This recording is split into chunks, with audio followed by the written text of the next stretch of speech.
ओम शांति। आज 14 फरवरी 2025 की बाबा की साकार मुरली है। मुरली के महावाक्य हैं, मीठे बच्चे, तुम्हें श्रीमत मिली है कि आत्म अभिमानी बन बाप को याद करो। किसी भी बात में तुम्हें आर्ग्यू नहीं करना है। प्रश्न है, बुद्धि योग स्वच्छ बन बाप से लग सके उसकी युक्ति कौन सी रची हुई है? उत्तर है 7 दिन की भट्टी।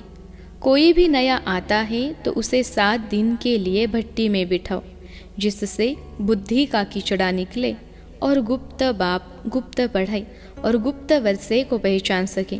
अगर ऐसे ही बैठ गए तो मूंझ जाएंगे, समझेंगे कुछ नहीं।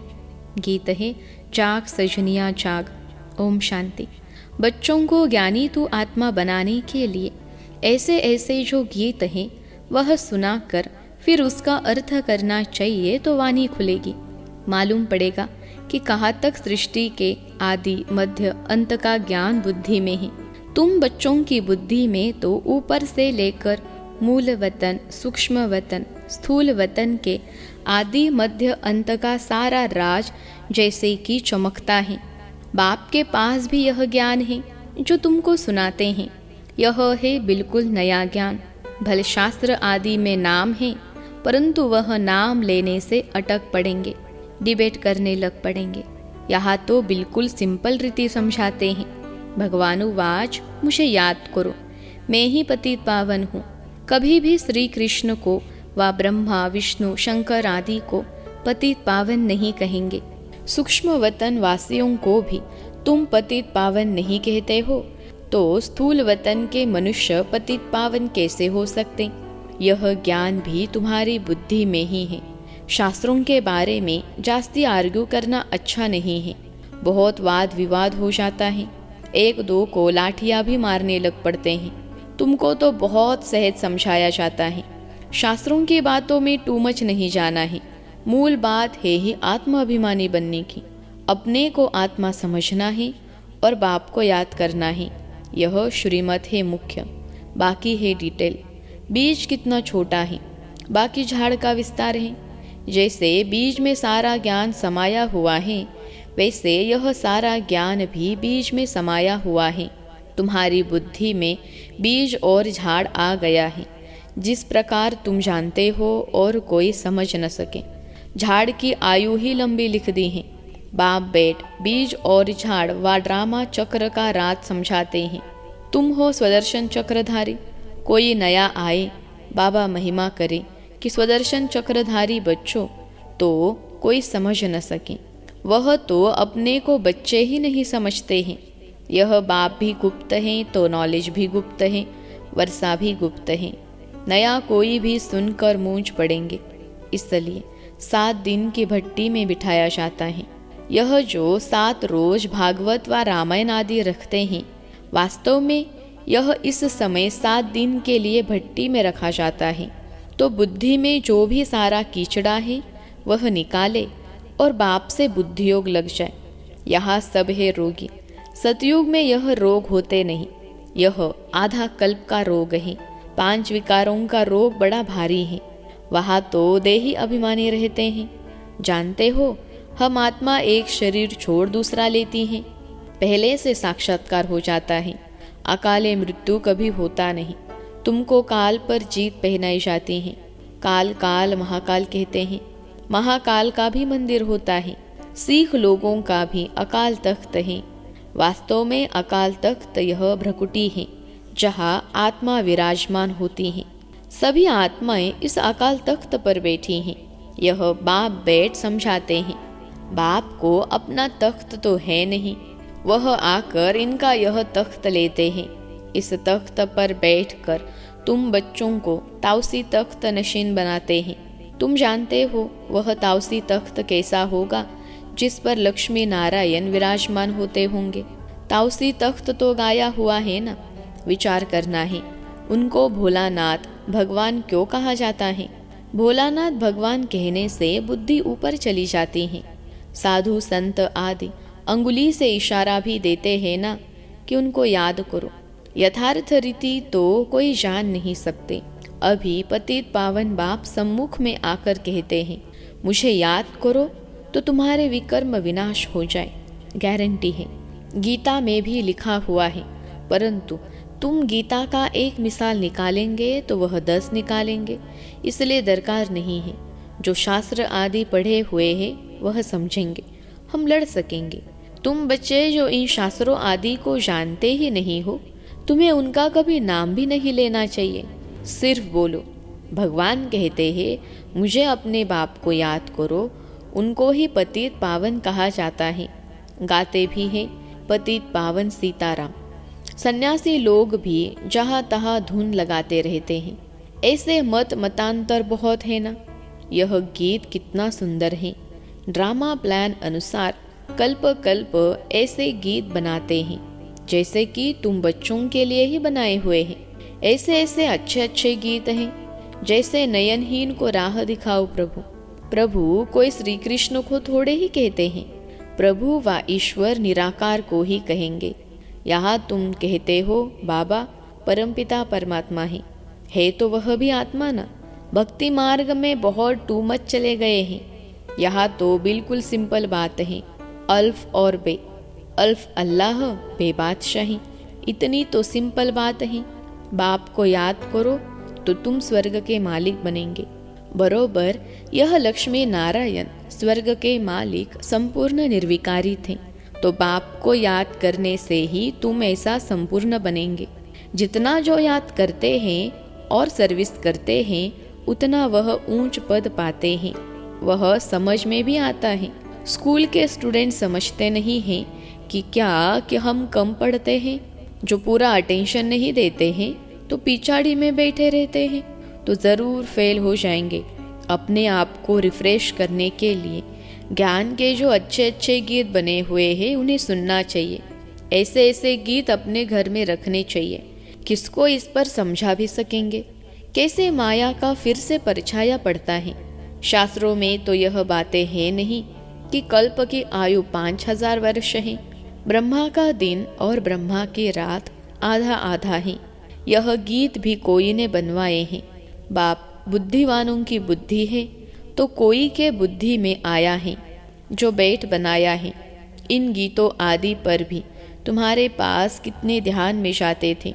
एक दिन आएगा जो इस ज्ञान के गीत गाने वाले भी तुम्हारे पास आएंगे। बाप की महिमा में ऐसा गीत गाएंगे जो घायल कर देंगे। ऐसे ऐसे आएंगे।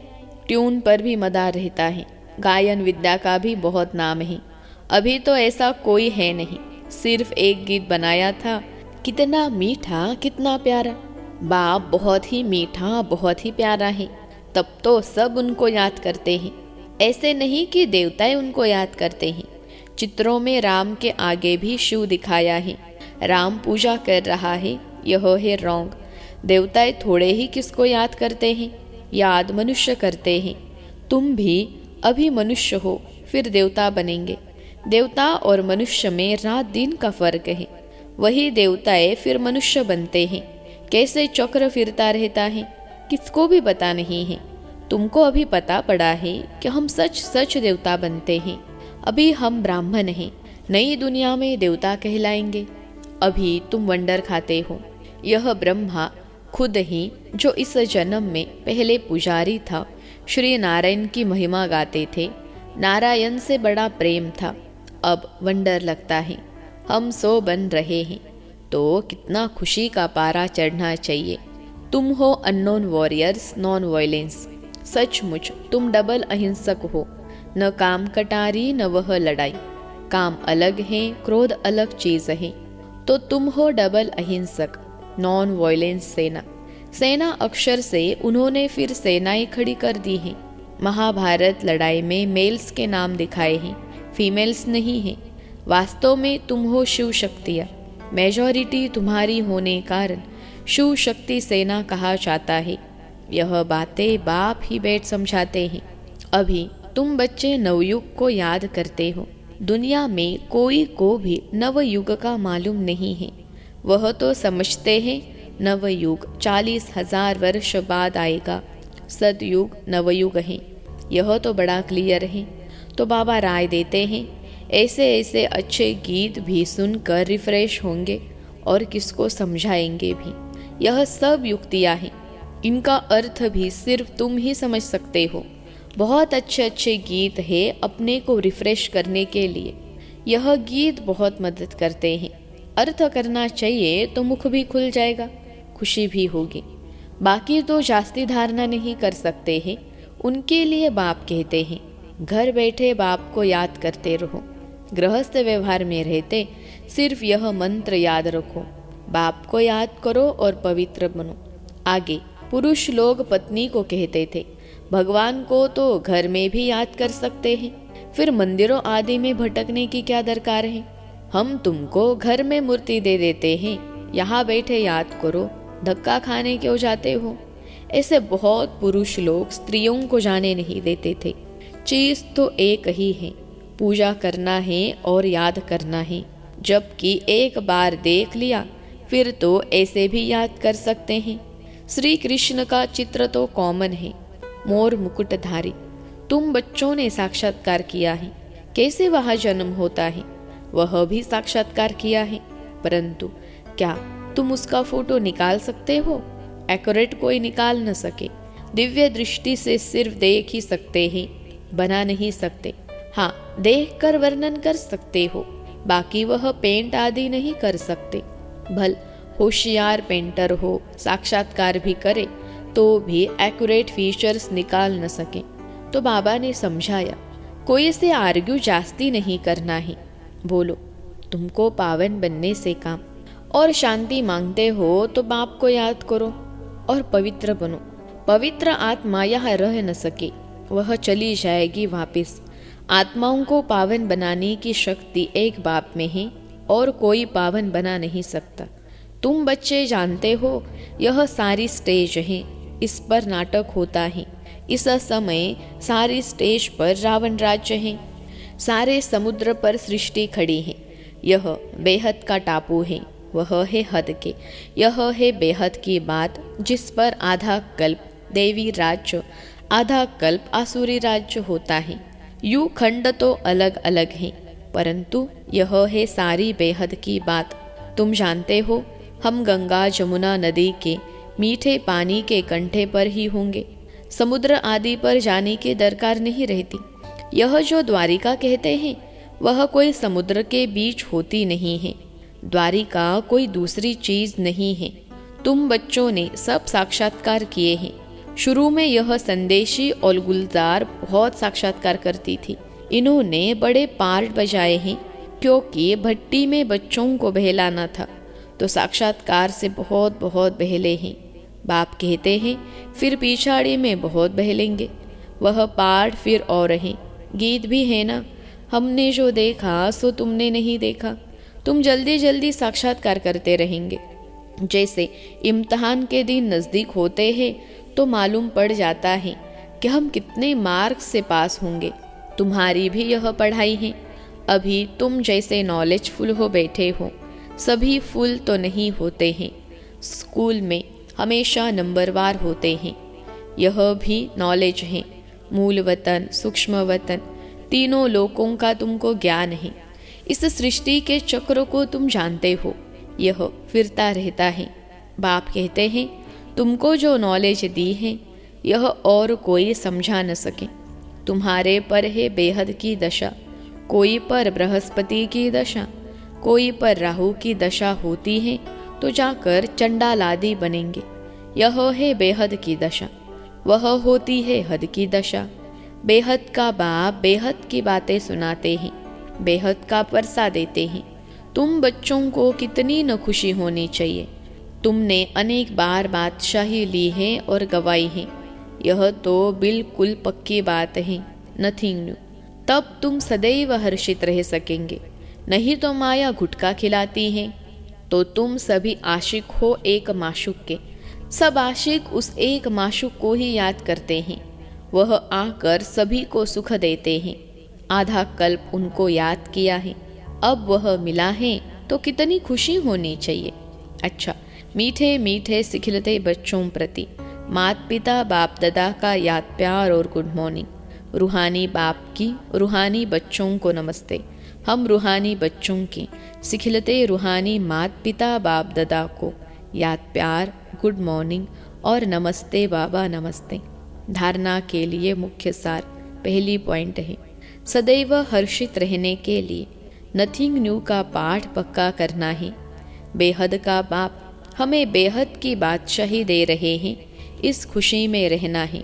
दूसरी पॉइंट है, ज्ञान के अच्छे अच्छे गीत सुनकर स्वयं को रिफ्रेश करना है, उनका अर्थ निकाल कर दूसरों को सुनाना है।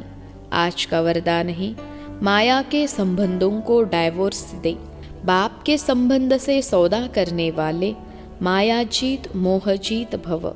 माया के संबंधों को डाइवोर्स दे। बाप के संबंध से सौदा करने वाले मायाजीत मोहजीत भव। विश्लेषण है, अब स्मृति से पुराना सौदा कैंसिल कर सिंगल बनो। आपस में एक दो के सहयोगी भल रहो, लेकिन कंपेनियन नहीं। कंपेनियन एक को बनाओ तो माया के संबंधों से डाइवर्स हो जाएगा। माया जीत मोह जीत विजयी रहेंगे।